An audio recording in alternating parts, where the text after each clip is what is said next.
Hey guys, Nicole here with Dear Teacher Instructional Coaching. I'm going to talk to you today, or show you, I should say, Microsoft Teams. So I know there's a lot of people in the world who have like a bitter taste in their mouth about Microsoft's suite of apps. Maybe I'll get in trouble for saying this, I don't really know, but I equate like Google, and I am a Google fan, Google Docs, Google Sheets. I'm a fan of using Google-based programming. But a lot of the reason for that is because I kind of equate Google with like the iPhone, because the iPhone is built for everybody's use. Even like people who aren't super techy can use an iPhone. Well, that's kind of the same with Google Docs and Google Sheets and Google Slides. It's simple, and that's really nice. And the sharing is so much easier.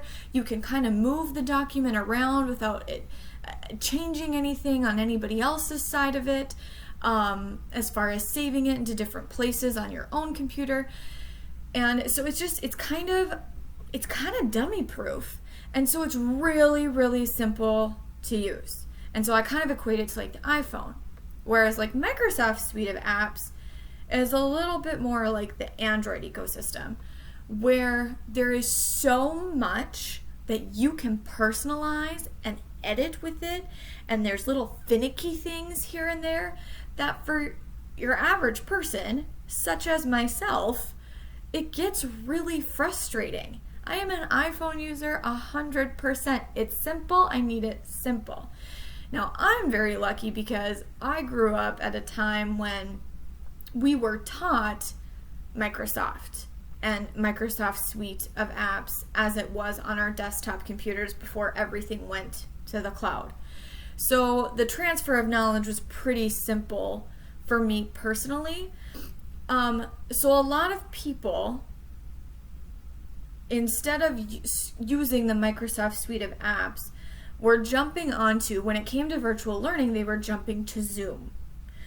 Well, then all of that business happened where people were worried about and having issues with the security of Zoom. Well, if you purchase the license, then it has like security protection and it does become secure. So some districts, in North Dakota, where I am, are purchasing licenses for Zoom. And part of me honestly thinks that's a waste of money. That's a waste of funding, because we all in North Dakota have these K-12 accounts that are connected to Microsoft. We already have Microsoft Teams. It's built in to everything that we have with that K-12 subscription, if you will. So I think it's a little silly to use Zoom, even though there is some simplicity to that. I just think that with a little bit of training and, like getting parents on board with it and stuff like that, and parents don't necessarily, or other people don't necessarily have to have a Microsoft account. For our STEM Academy, I sent invitations to people who did not have Microsoft accounts. They did have to, click on the link that I sent them and have the Teams app, allow that to download. And that was just something that it was what it was. And nobody seemed to have any issues with using that Microsoft Teams link. So I'm just throwing it out there. If you're a Zoom fan, that's great. I've used Zoom. That's actually usually how my family has been communicating through this time. But as far as a district standpoint, really consider using Microsoft Teams. So I'm going to show you today a couple of features of Teams, a couple of ways to create a meeting, and then a kind of an unfamiliar thing even to me, but it might open the door for some people as far as a learning management system. So here it is, Microsoft Teams. So I'm going to go ahead and pull up Microsoft Teams. It is down here on my taskbar. So when I first open it up, you'll see over here on the left-hand side, different things that you can click on. So automatically it goes right to all of your teams. So you can see every team that I am a part of. And notice also that you can see that my classes are on here. And our tech people linked this to our Schoology classes. So it automatically imported those students. So that was very exciting that they were able to just set that up and use the same pictures that we had on our learning management system. So you could see my Bitmojis I used for each one of my class periods. So you'll see your teams, and your teams are, like you can see there's classes, and then there's also like our entire 7th grade language arts team, the entire language arts team, not just at my school, but in our district, and then just the team that I am on. So your teams can be, groups that you're involved in, or it can be like your entire class period. Above that, you will see chat. I am not going to click on the chat because then you'll see things that students had asked and that teachers had said in different meetings. But when you go on there, so one of the cool parts is when you are in any one of your teams, there's a chat on the side. And so kids can ask questions, or we can post links or those kinds of things. So all of that stuff is stored in the chat. Now I'm going to show you a couple of different ways that you can actually create a meeting. So I go into my calendar, and the nice part is with the calendar, all of the invites that you have. So what happens for us is our special education teachers, they will send out an invitation to an IEP meeting or a 504 meeting, and you accept that, and then it'll pop up right on your calendar. So you'll see right here, I've got something going on Wednesday. I have a virtual conference that is happening. And then it's nice because if you hover over it, it says what it is, and then you'll see that I'm in this training from 8:15 to 3:45 on Wednesday. So there's 2 ways that you can create a meeting. The first way is directly through Microsoft Teams. So if you go to New Meeting, let's just say that 7th grade PLC. So for required attendees, usually we would go ahead and put ourselves.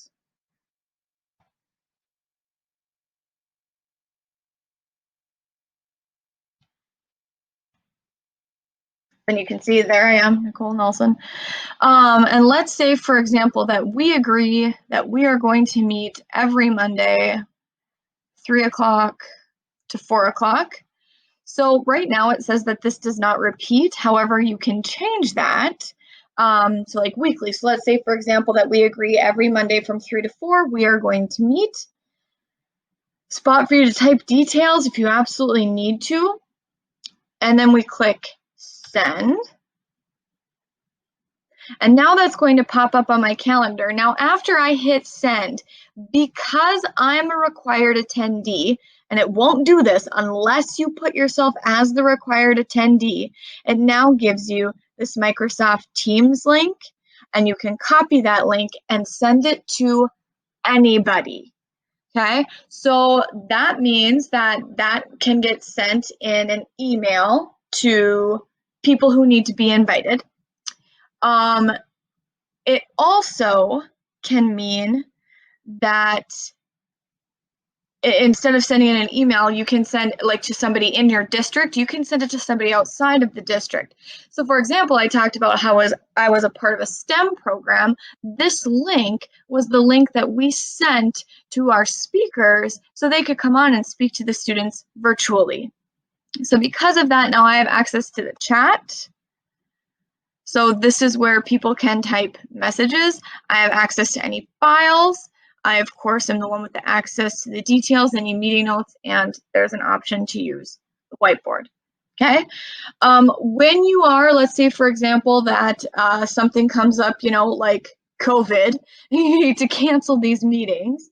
So you can either cancel the one that's happening on this specific day that you selected, or you can cancel the entire series. So we're no longer meeting every single Monday. We're done with that. I'm going to click cancel series. I can say, COVID, and I go ahead and cancel the series. So then now other people would be able to see that. So that's one way you can do it.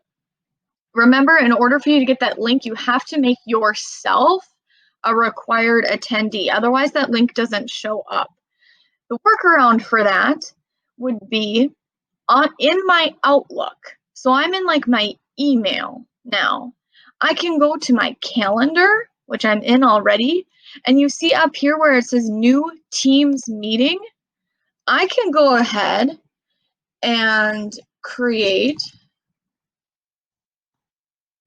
Now that I created the 7th grade PLC, I gave it a title.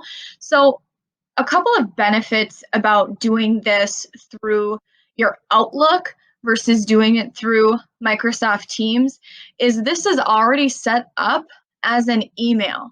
So let's say, for example, that I want to send this to all of the teachers that I would be in my 7th grade PLC with, then I would put, required attendees or even optional attendees. But you'll see down here, I already have the link. So I don't have to put myself in here. So that's kind of a weird extra step that the Teams app makes you do as far as making yourself a required attendee that Outlook does not. So that's kind of strange. And this just makes things a little bit easier because you can just email this to whomever. You can do your start time. So what did I say? It was 3 o'clock to 4 o'clock. I want to make it recurring. So now this looks a little bit different. It's already set up weekly on Mondays. Now what's nice though is I can say when it ends. So, maybe we're going to end this before school starts. So we'll just say the 10th. Okay. So this is going to occur every Monday starting today until the 10th of August. It's a Microsoft Teams meeting.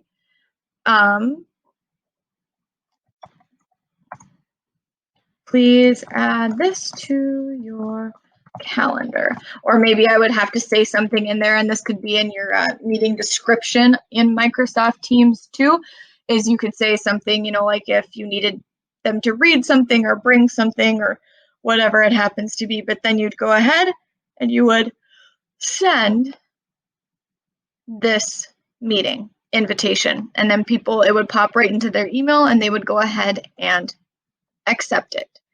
One of the things that I am not familiar with in Microsoft Teams is assignments. But when you go into assignments, you can pick a class. I was playing around with this earlier, and you can create from existing. So if I click from existing, like if there was a period that I assigned something to before, I can pull it from there. Well, I've never done this before. So I would go create assignment. I'm creating an assignment from scratch. And you can enter a title. If there's instructions, you can add resources. We could add a rubric to it. If it's assigned to all students or specific students, due date. I mean, there's all kinds of things that you can play around with this. So it seems like Microsoft Teams could be its own learning management system to an extent. Now, my district already pays for our learning management system of Schoology, but this could be, if you don't have one at your district and you're looking at a hybrid model or virtual learning, this might suffice for at least a while, but I'm not extremely familiar with it. So there's the option for you as another way to send your kiddos information. And that was Microsoft Teams. I don't know everything about how to use it, but it did really come in handy as far as communicating with students, communicating with speakers who are coming into our classes, and it worked really well for the meetings within our district as well. And again, it was something that was already purchased with our K-12 accounts. So Microsoft Teams, consider it, think about it. Dear teacher, go give it a try.